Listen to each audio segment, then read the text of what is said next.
Hello, everyone. Welcome to the Grow Your Own Regenerative Agriculture at Home webinar series, part 2 of episode 2, something like that. This webinar is brought to you in partnership with Greater Sudbury Public Libraries and Sudbury Shared Harvest. My name is Fiona Tuff, and I'm the Youth Programs Coordinator for Sudbury Shared Harvest. So today we are going to get into more gardening at home from scratch. We're going to be talking about soil fertility. I did manage to touch on that very briefly last time. So we'll be talking about soil fertility. We will be talking about plant out dates, crop selection, how to plan out your garden layout, these kinds of things. So that's what we'll touch on today. We will touch on disease and pest pressure, hopefully in a few weeks, because our plants are just getting started now. So and the gardens are just getting started. So we'll touch in on the pests and disease that might come a little bit later in the season soon. So this is a pre-recorded video, and I'm doing it. I just have a few things to figure out, but I'm going to start my screen share and we'll start the presentation soon. So just bear with me.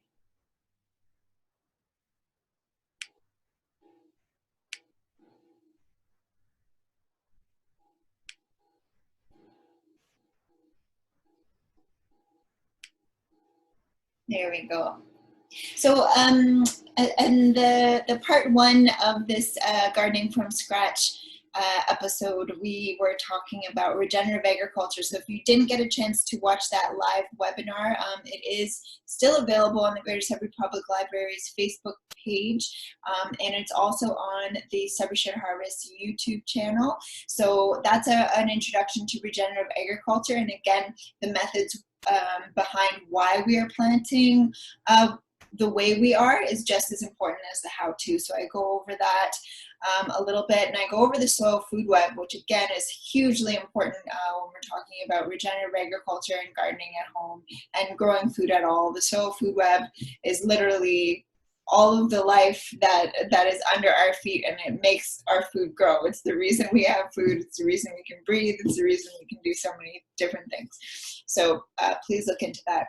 So if you take a look at these photos here, I decided to share these because I showed some photos the last time at the beginning of some home garden, small scale home garden food grown at home, and that was grown in relatively new soil, in raised boxes or just gardens that were just getting established. So sometimes it takes a little while for the soil to figure it out, to get a good balance, to get all the microbes and all the good action and life in that soil.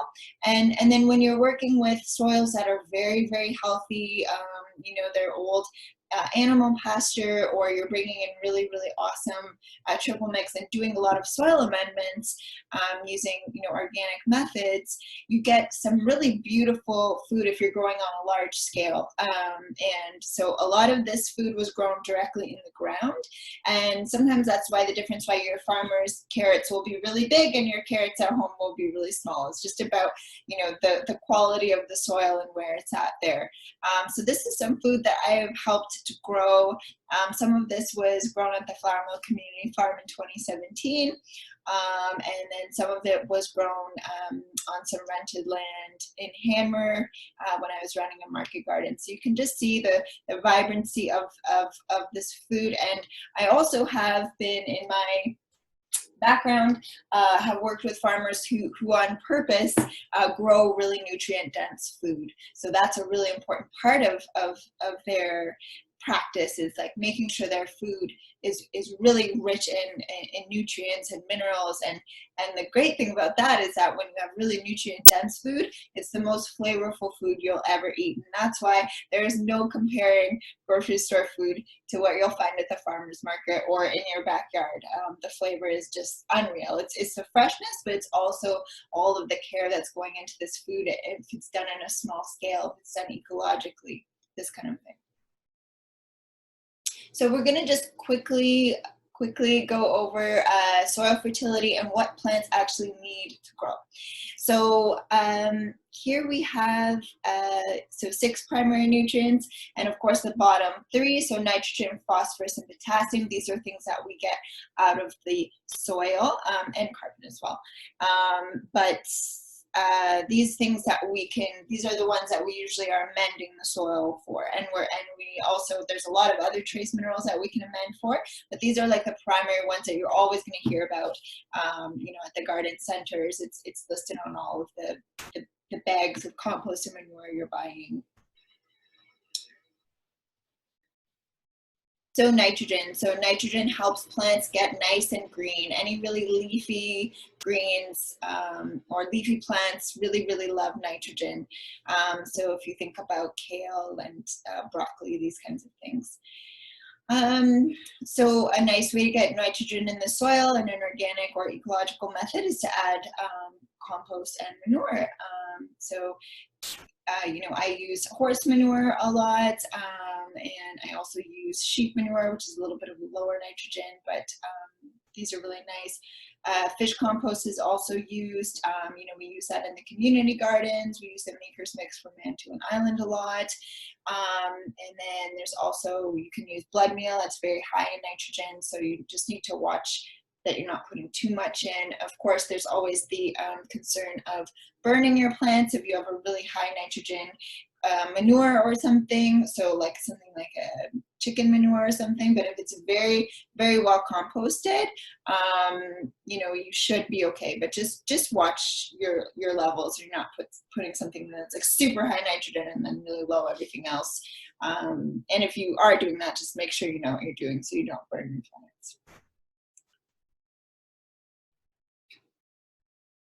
So biological nitrogen fixation. So we did speak about this a little bit last time. So again, there are certain types of plants that can fix nitrogen in the soil because they have a symbiotic relationship with bacteria that live in the soil. So the bacteria can live on the roots and fix the nitrogen that's in the atmosphere into these little nodules that appear on the root systems. And then when the plant dies or the bacteria dies, the bacteria releases that nitrogen into the soil. So some good nitrogen fixers are clover. You'll see that around. You'll see lupins, hairy vetch, you know, beans and peas. A lot of the leguminous family plants are nitrogen fixers. Alder is one as well. So these are examples of those nodules that you might see on root systems. So you can hear on the left-hand side, you'll see peas. They have all those nodules, and then lupins are those very colorful flowers in the bottom middle. And then we've got the hairy vetch with just the purple flowers. You see that all over the sides of the roads. Those are nitrogen fixers. So it's really nice to incorporate these in our gardens because it's just a natural source of nitrogen. It's like a green manure, which we'll talk about later. Phosphorus. So phosphorus is important for root and early plant development, helping to set blossoms, develop fruit, and good seed formation. So any crop that puts out a fruit needs phosphorus. Like everything needs phosphorus, but that's very important and crucial for them.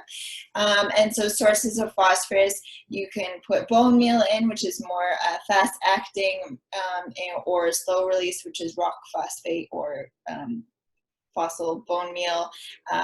These things both increase phosphorus, so you'll find bone meal quite readily at any garden center. And I've found Calphos or rock phosphate at Green and Clean on Berry Down Road. They sell little bags of it, and I usually use that in my gardens. And potassium. So, so this is great for, it's very important for plants that have developed a strong root. And you might see if something has a lack of potassium, it's got stunted growth, this kind of a thing. And so sources of potassium, we've got kelp meal or green sand. Both of these things have been available at Green and Clean on Berry Dam Road before, and these are all you know, allowed in ecological or organic farming.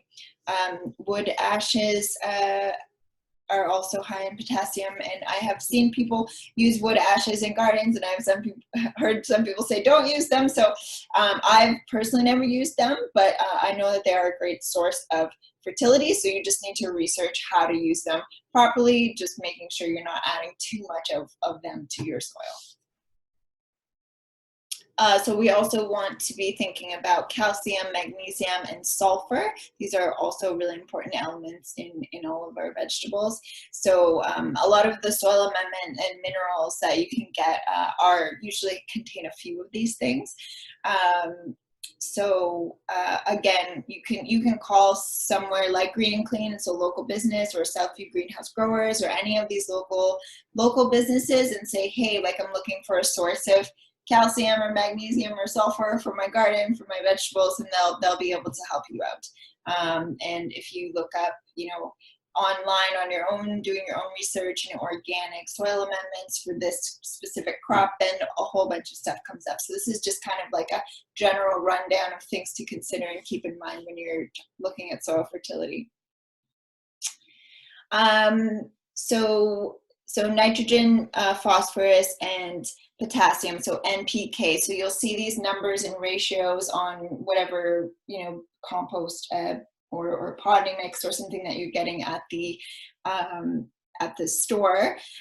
So just keeping in mind, it's always in that order. It's always nitrogen, potassium, nitrogen, phosphorus, potassium, and it won't like list that that's what it is sometimes, but that's what it's always that order, and it's talking about the percentage of those things in the bag.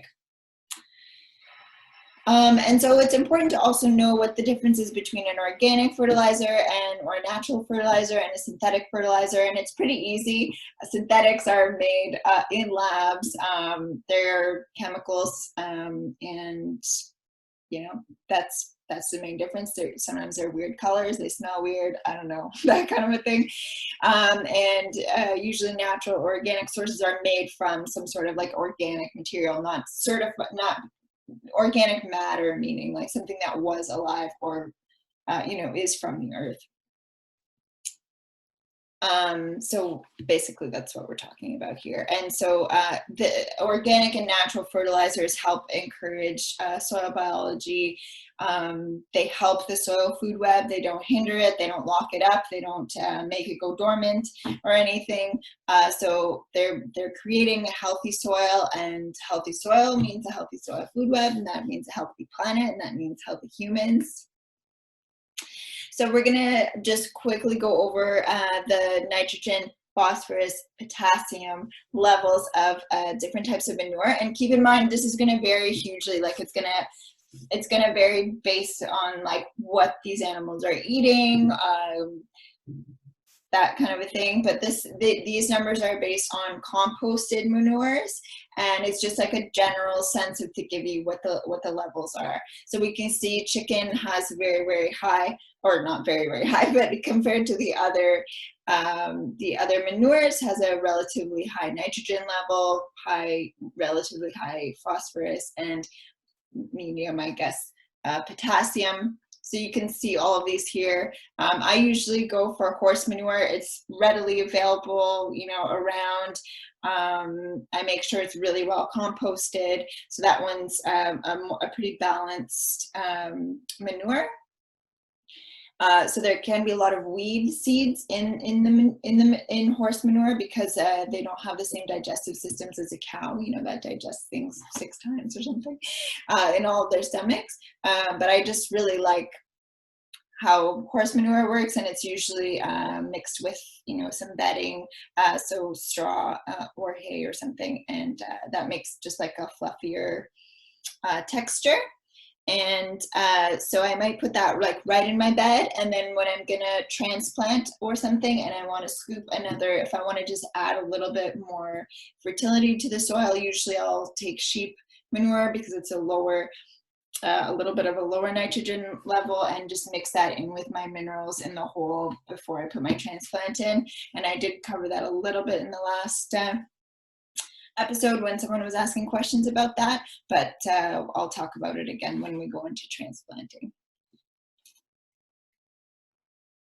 There's also worm casting. So I personally have a worm compost in my kitchen. I should get it. But anyway, so worm castings are like this amazing rich source of all sorts of trace minerals. There's tons of microbes in it. Worm tea is like sought after in the gardening world. It's like, it's basically gold, it's black gold, worm castings. So when I was actually trying to find like an NPK rating for it, and I couldn't find it, and it's because there's a lot of different information out there. Again, I think it would have to do with what they're eating to a degree, but usually they're pretty low in the NPK values. They've got some nitrogen but are low in phosphorus and potassium. But again, where they lack in that, they have just like all of these trace minerals, they have all these microbes. It says that if you use worm casting, sometimes it can attract more worms to your garden. It's just a really awesome manure, and you can make it in your kitchen all year long, and there's no smell, and you just feed your worms sometimes and say hi to them, and it's really great. So we talked a little bit about nitrogen fixation, biological nitrogen fixation, which is when the plants fix the nitrogen from the atmosphere with that bacteria in their roots. So that, we call green manure to a degree, green manure. And so, so it's a general name for a different cover crops that are grown with the intent of incorporating it back into the soil. And again, in the last episode, I talked about regenerative agriculture and the use of cover crops and always keeping your soil covered. So green manures are perfect for that. So when you're done harvesting something, you can, this isn't in like a big farmer's field, then they might plant rye or oats or peas or something, and this will be killed over the winter, and then they incorporate back in the springtime. So that's just bringing all of the nutrients back into the soil from that organic matter. But you can use green manures on a small scale as well. And again, there is compost tea, and that could be a webinar all on its own, I think. But compost tea can be very effective. It's nice. You could give your plants a little bit more fertility in the middle of the summer after you've planted them. You can foliar feed, meaning you can spray the actual leaves of the plant with the compost tea if it's got enough time to dry out, and that will feed the plant directly through the foliage. But then you can also feed it in the actual soil and at the root level.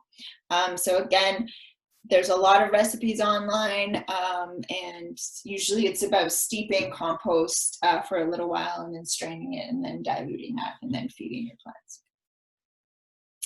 So again, we kind of went over this. Synthetic fertilizers, agrochemicals, they're made in labs, owned by big companies and corporations usually, and they can give your plants a very fast boost if that's what you are seeking, but keep in mind that it is detrimental to the soil food web, and the use of agrochemicals have actually led to the loss of the planet's topsoil over the last 150 years. And in the last episode, we talked about how it's estimated there's between 30 and 60 years left of topsoil on the planet because of how it's misused. So we're trying to reverse that. Farmers are trying to reverse that now, but a lot of that is because of industrial agriculture and the use of synthetic fertilizers and pesticides and herbicides and these kinds of things.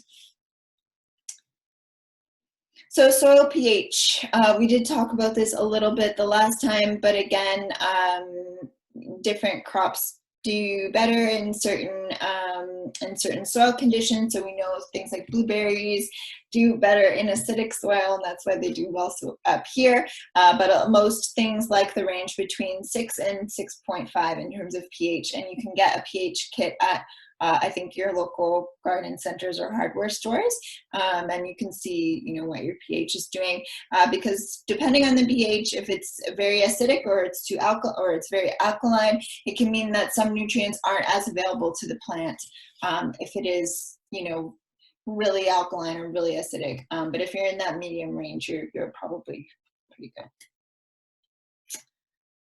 So planning your garden layout. So a really good thing to keep the first thing that you can think about once you've decided what kind of garden you're going to do, if you're going to do a raised bed or an in the ground or whatever, figure out which way is south, and try to orient your garden so that the most space of your garden is facing the sun. So the part of your bed, with the biggest surface area is getting that nice direct sun. So that's ideal, of course. If you don't have south facing, just try to plant in the sunniest spot that you have, and just observe the amount of daylight you have, and put your plants there. And your sun-loving crops can go in the sunniest spot. But if you do know that where south is, then it means you're going to orient your plants that are going to be taller to the north, so that they're not shading or blocking anything out. So you can see that in this image, that they've got the trellis beans and peas way to the north, and then some of the taller tomatoes in the middle there, and then at the front it's like their lower crops. So just pretty common sense there.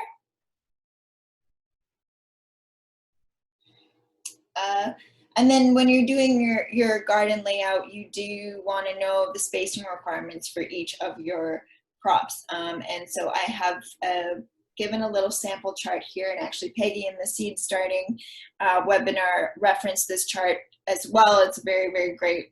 Farmers who use high mowing seeds found this chart, and it's really great.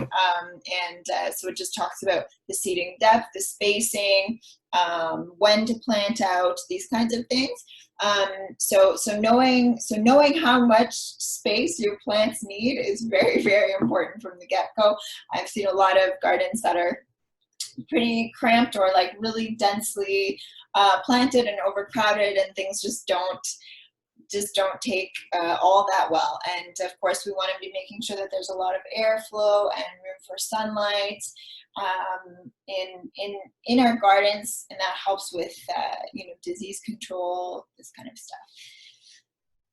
So yeah, so remembering when you are putting your little transplant in the ground, even if it's an inch big, sometimes it can grow to be 4 to 5 feet, and then you swallowed up a huge portion of your garden. So really understand how big these veggies can get. So so we've got another example of a raised garden bed. So the taller vegetables we're making sure that, or things that need to be trellised or climb, are not shading out any of the shorter vegetables.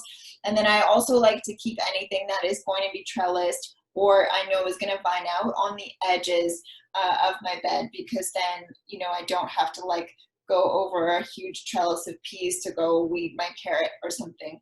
So just being mindful of how you're laying out your bed so that you're not obstructed throughout the summer. There's also I see a lot of folks doing the square foot garden method, which is actually really neat. And there's a lot of resources online. So if you look it up, the square foot gardening method, you'll see what that's all about. Basically, you're dividing your garden up into square feet, and then based on the spacing of specific vegetables, you're planting a certain amount of these vegetables within the square foot.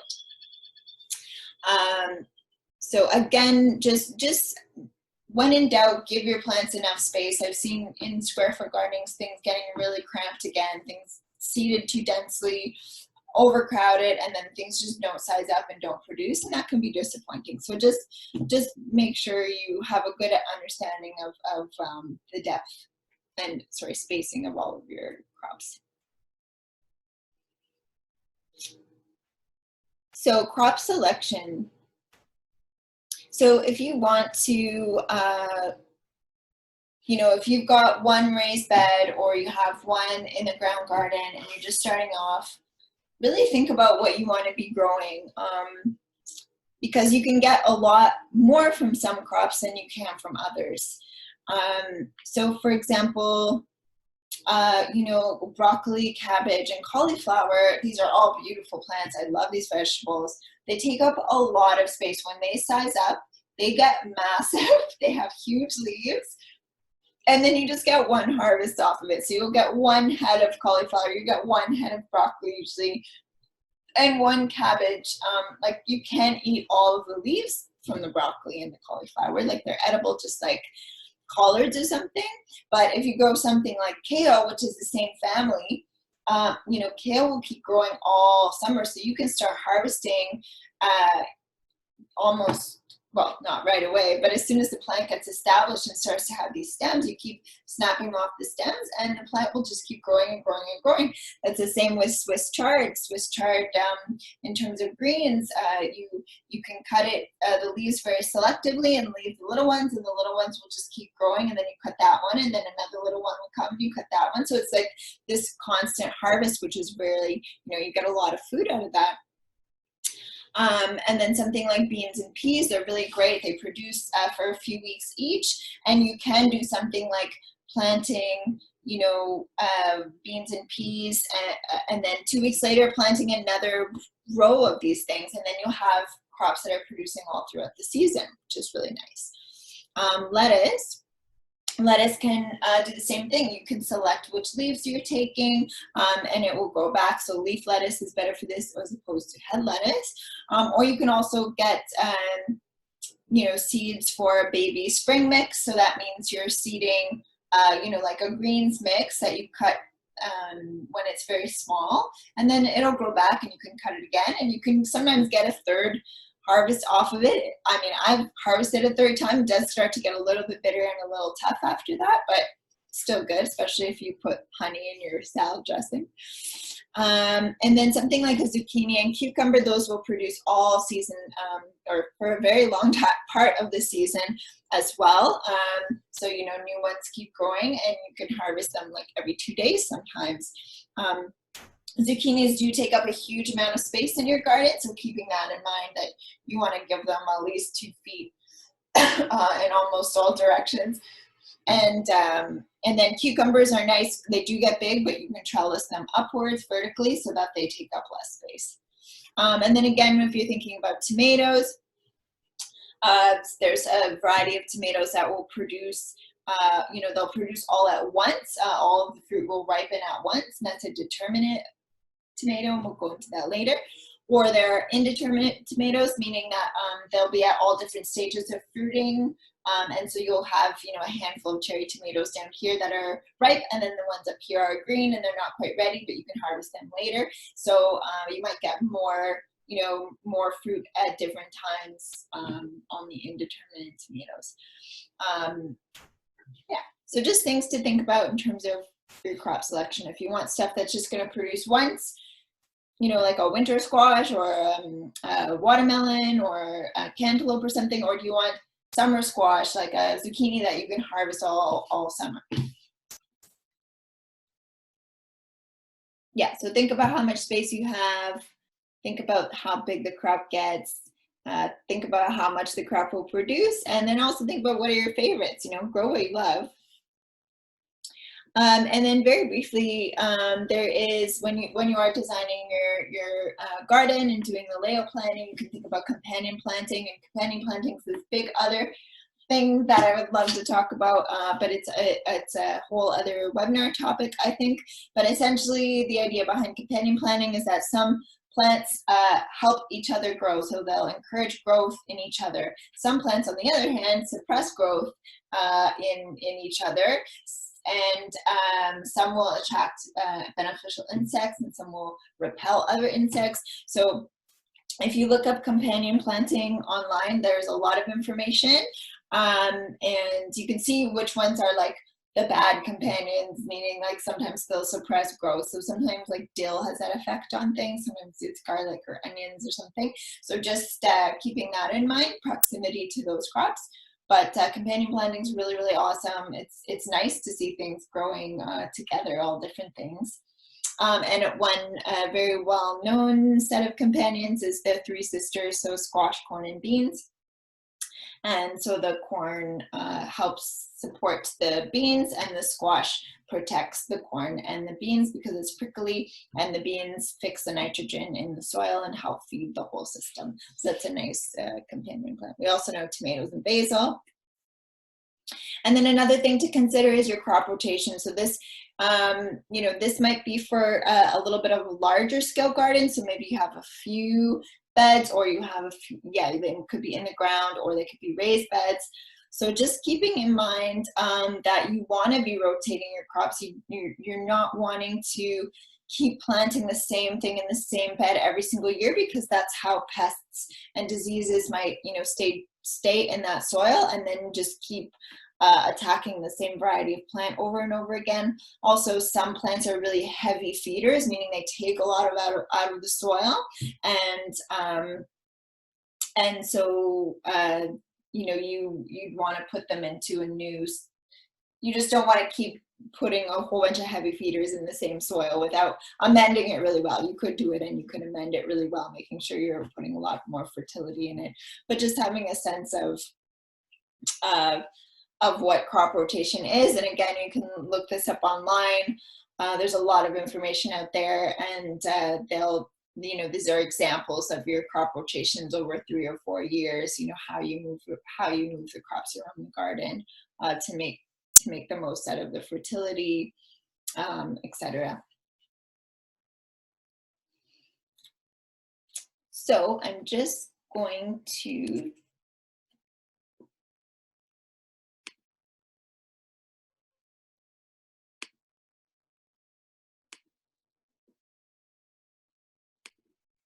Hi folks, sorry about that.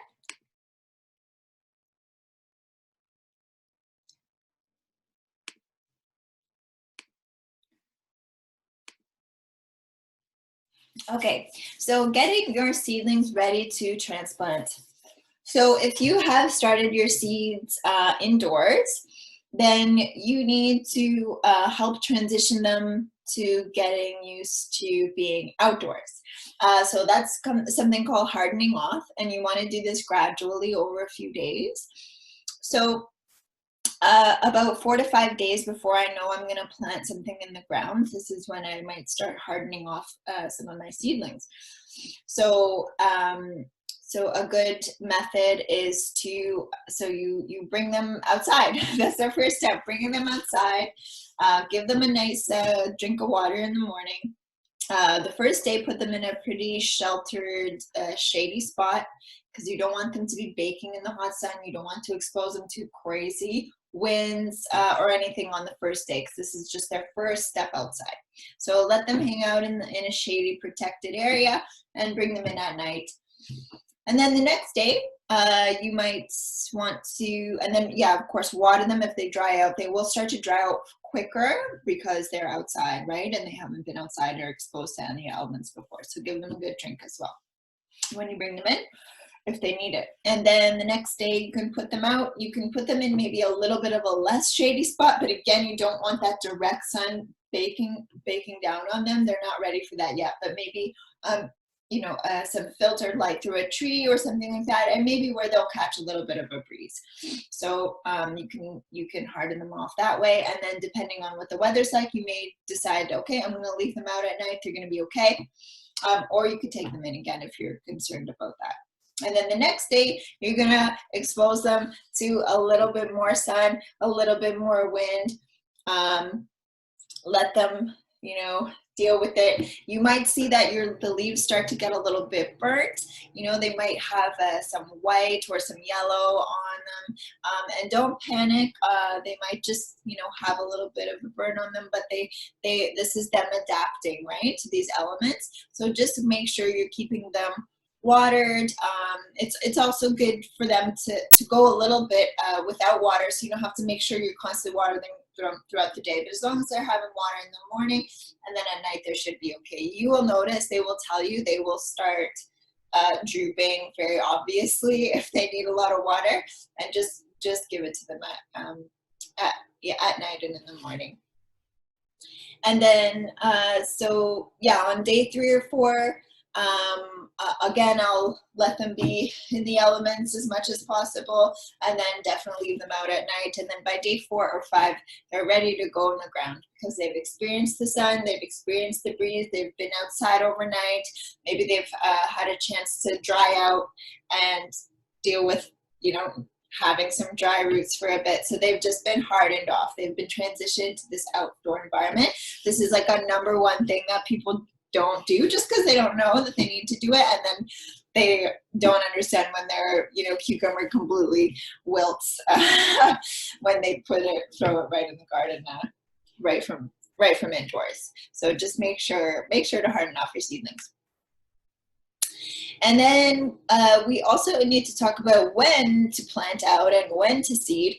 So we need to know our hardiness zone. So that relates to how many frost-free days or growing days we have. So we're currently in a 3B4A sort of environment. And I'd said the last time that I try to grow crops that have less than 110 days to maturity, just because there's a chance that something that takes more than that, you're not going to get a nice harvest. It might not ripen enough. I love fewer than 100 days, less than 90 days. That's awesome. But if you want to try and do like your pumpkin, that's going to be 110 days. Try it, go for it. Especially if you're in the middle of the city, you usually have a microclimate, so you can get away with things that need a little bit of a longer season. So I have seen frosts that have killed squash on June 17th. I've seen, you know, risks of frost in August. So I've seen these different things since growing food in Sudbury. But for me personally, I feel safe putting anything that's frost sensitive out, meaning it can't take a frost, it can't take any frost on its leaves without potentially really harming or damaging or killing the plant. So that's cucumbers, squash, zucchinis, tomatoes, these kinds of things just can't tolerate a frost. So I usually aim for the second week of June here. Some, you know, keep in mind, a lot of the time I'm growing in fields or in big open spaces.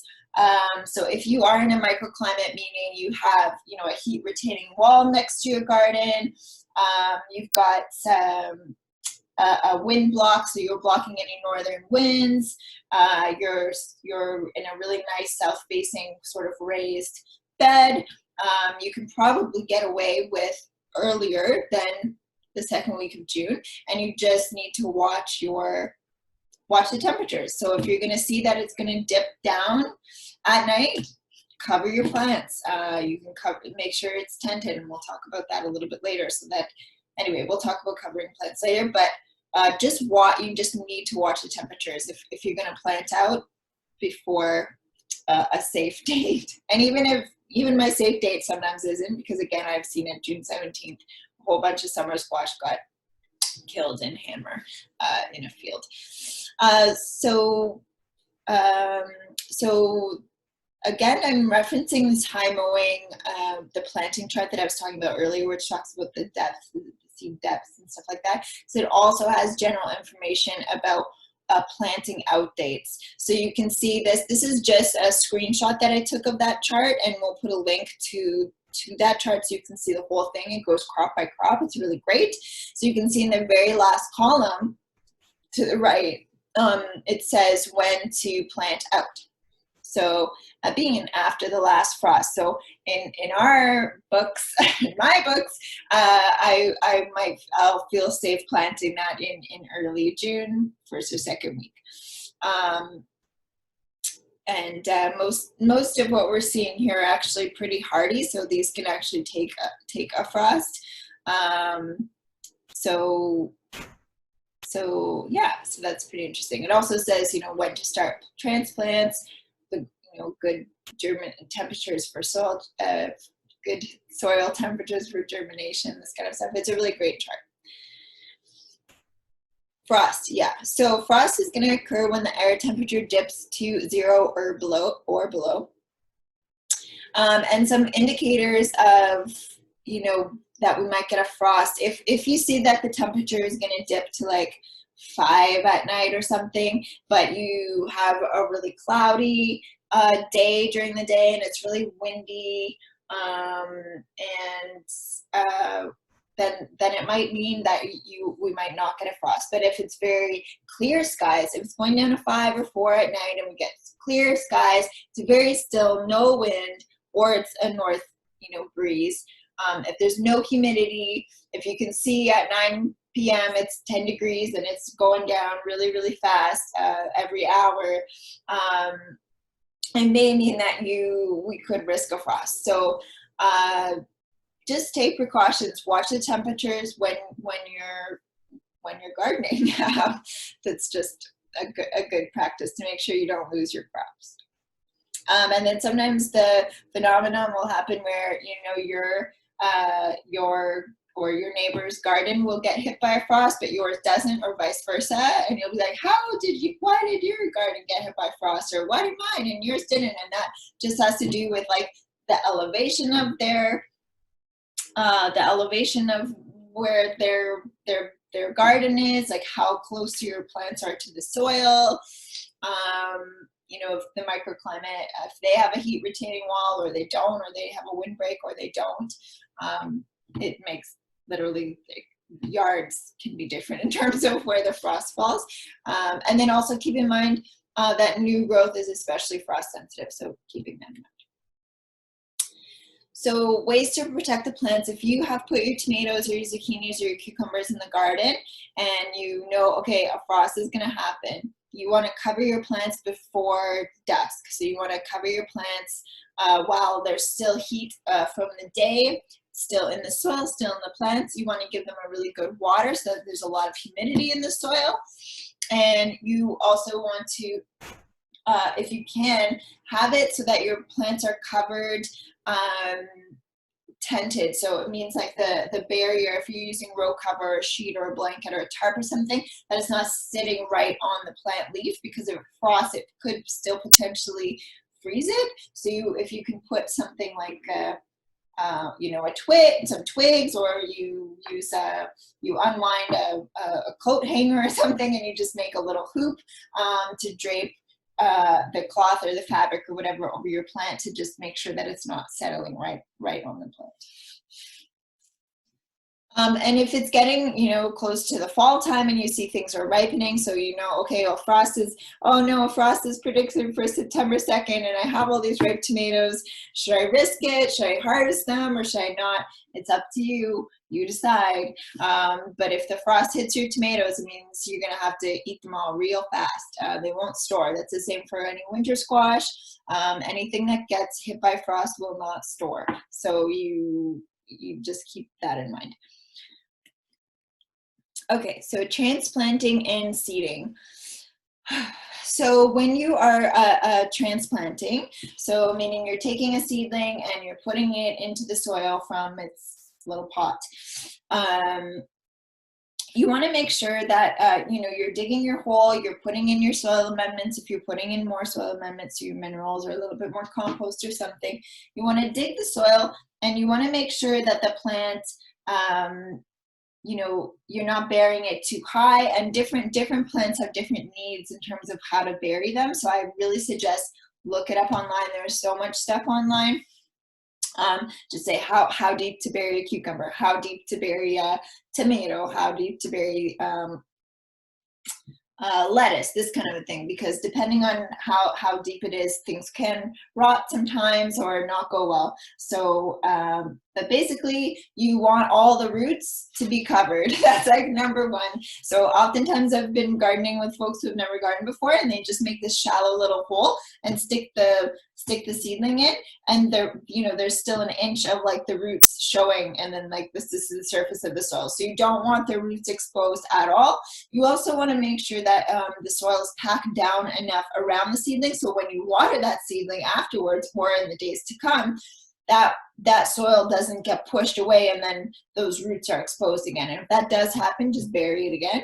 But you want to make sure that it's, you know, in there solidly enough that soil is not going to be displaced, or the seedling will just fall over if you're watering it. But again, you're not packing down the soil. You're not, you know, putting in that plant and then packing it right down, because if you're doing that, that means water might not be able to infiltrate the soil anymore, because you're making like this hard pan around it. So you just want to do like a gentle pat, like I put it in, then I go 1, 2, 3 or something, and just make sure that it's in there. Essentially, no roots are showing, it's not going to fall over, and the roots aren't going to be exposed when I water. And it's the same thing when you're seeding. You want to make sure that there's good contact on that seed. And so a lot of the times, you know, you'll have this brand new soil in your garden bed, and maybe it's a little bit dry and it's a little bit loose. And so when you're putting in something like a tiny carrot seed or a tiny lettuce seed or something, you're seeding that in the bed, and then you cover it, and then you go to water. Well, that seed in this dry, loose soil, it's just going to get displaced. It'll, you know, go over there, it'll get pushed way deep down, and then you might not have good germination, and you'll wonder what happened. So if you are in new soil and it is dry or it is loose, I recommend watering a little bit first. And then, so now the soil can hold the seed a little better, and now you can plant and you can cover it, and you could water it again very gently, or you could just make sure that soil is really nice and moist already. You seed into it, cover, and then that's done for the day. And then the next day you're going to seed again, you're going to water again, but you just don't want to be seeding into really loose, fluffy, dry soil, because that seed's going to get lost, especially if it's a tiny little carrot seed. If it's something like a bean or a pea, you might get away with it, but again, just making sure that there's good contact with the soil. So again, you want to be planting and seeding at the proper spaces. So, you know, you're transplanting, make sure you're not transplanting your tomatoes, you know, 3 inches apart. They need sometimes like 18 inches, depending on the type of tomato. Same with a zucchini. You know, I plant a zucchini over here, and then like a 1.5 feet later, I'll plant my other zucchini.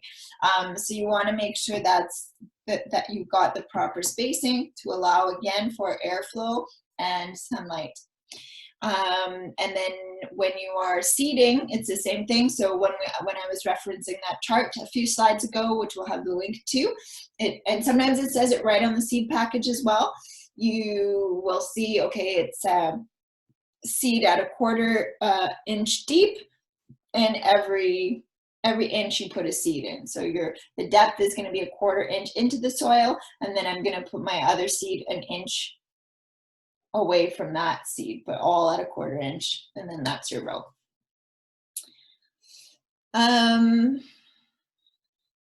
Watering. So this is a question: how much water to give? Optimal water amounts is 1 inch a week. So yeah. You can keep an eye on the rainfall. You can get those monitoring, I don't know what that's called now. Anyway, this thing that monitors how much water rainfall comes, so you can take a look at that.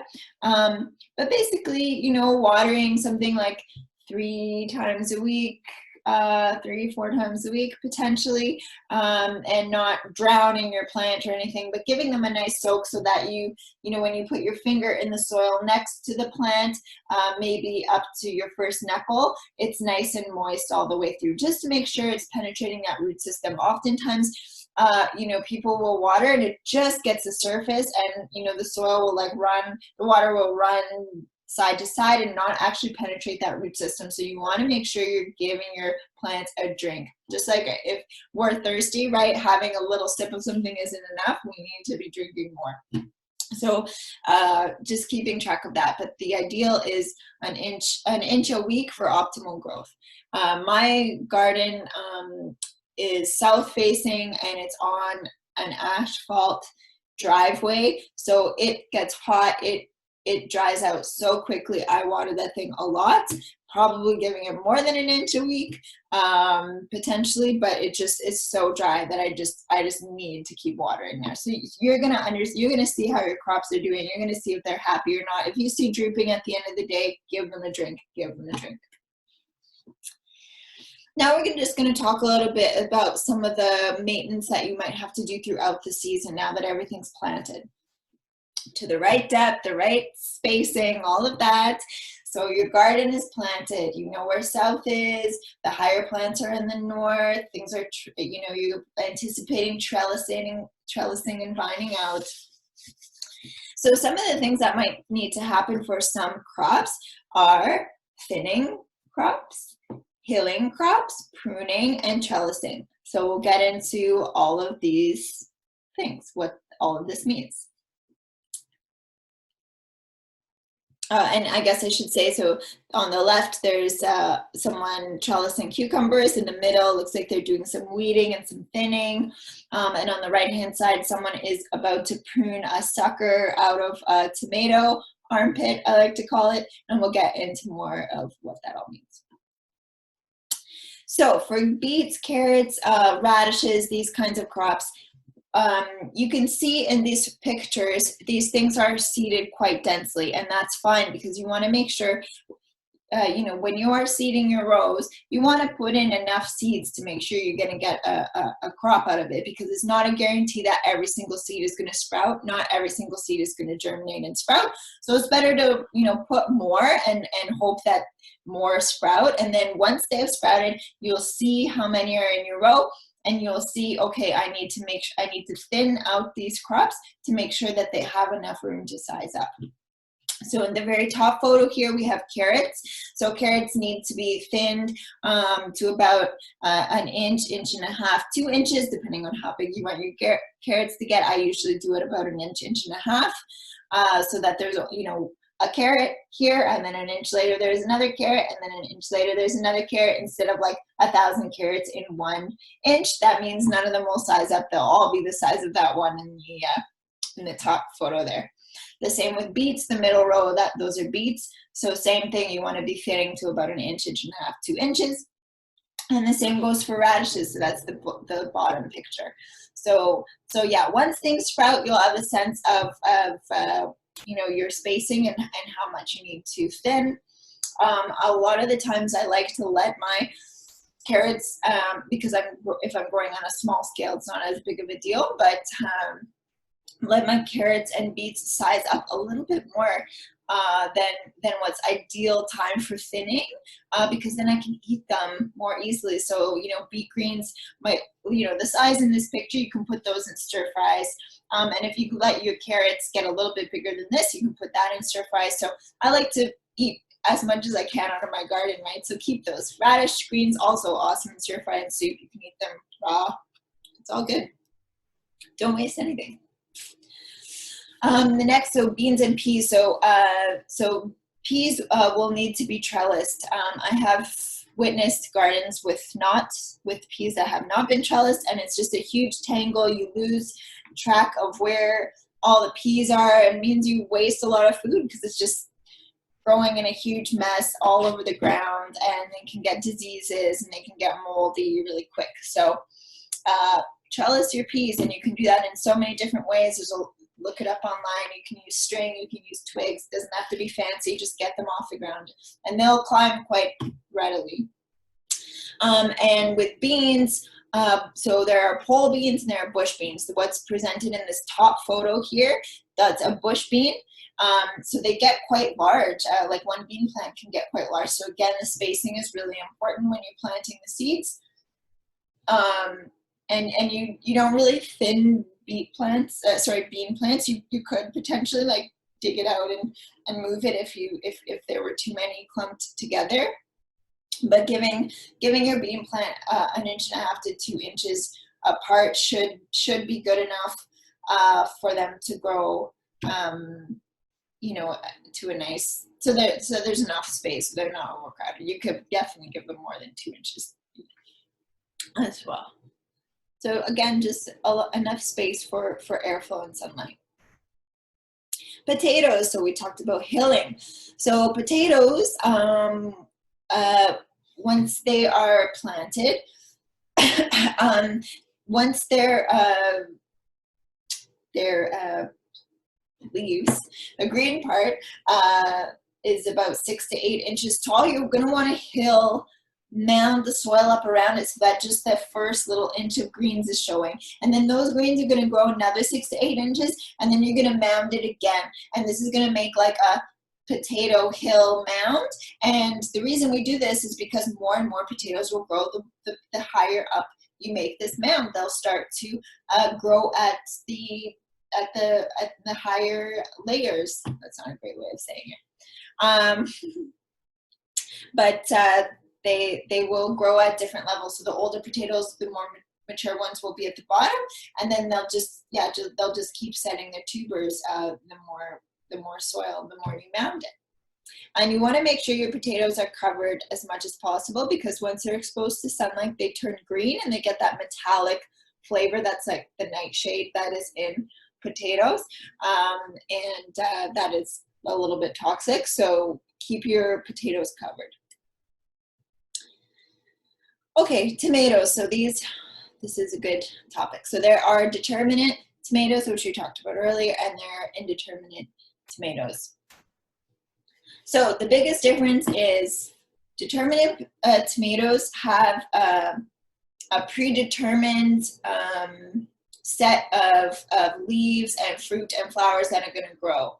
And an indeterminate tomato can grow and grow and grow and grow and grow.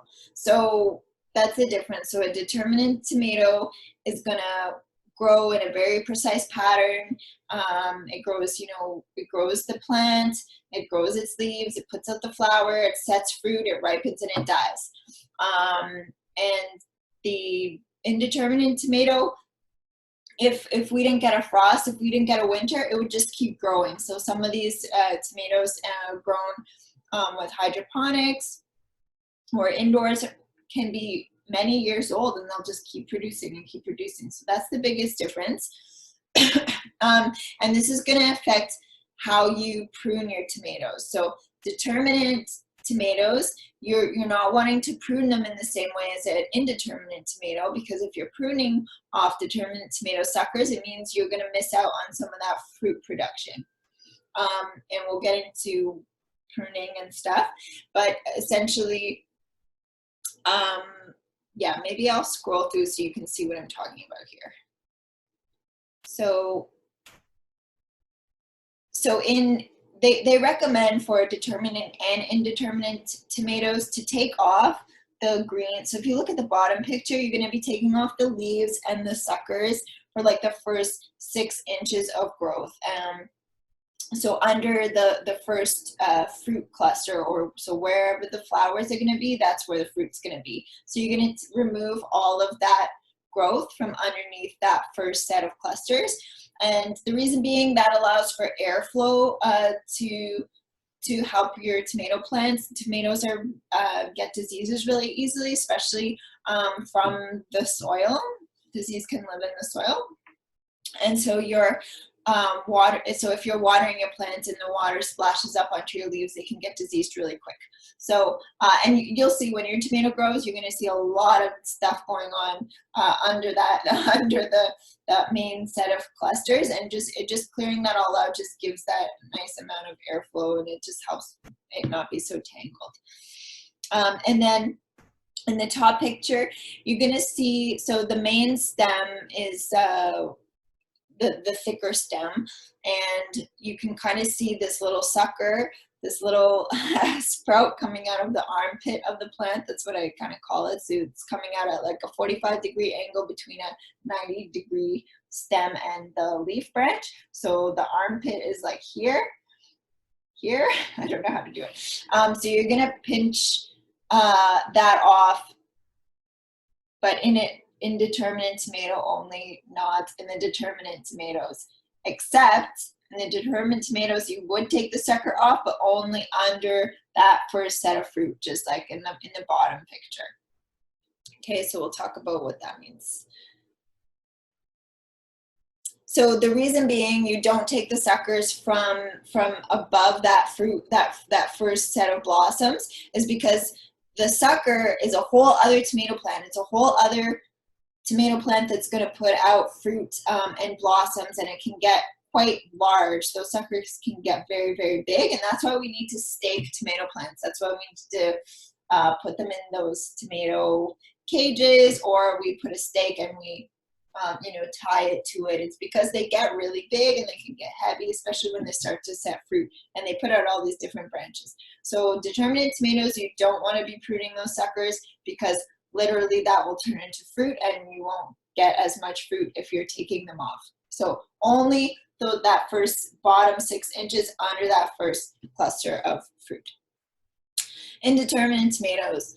So these ones, they will keep putting out vines. They can put out like 10 or more vines, depending on the variety, and it can become a real jungle.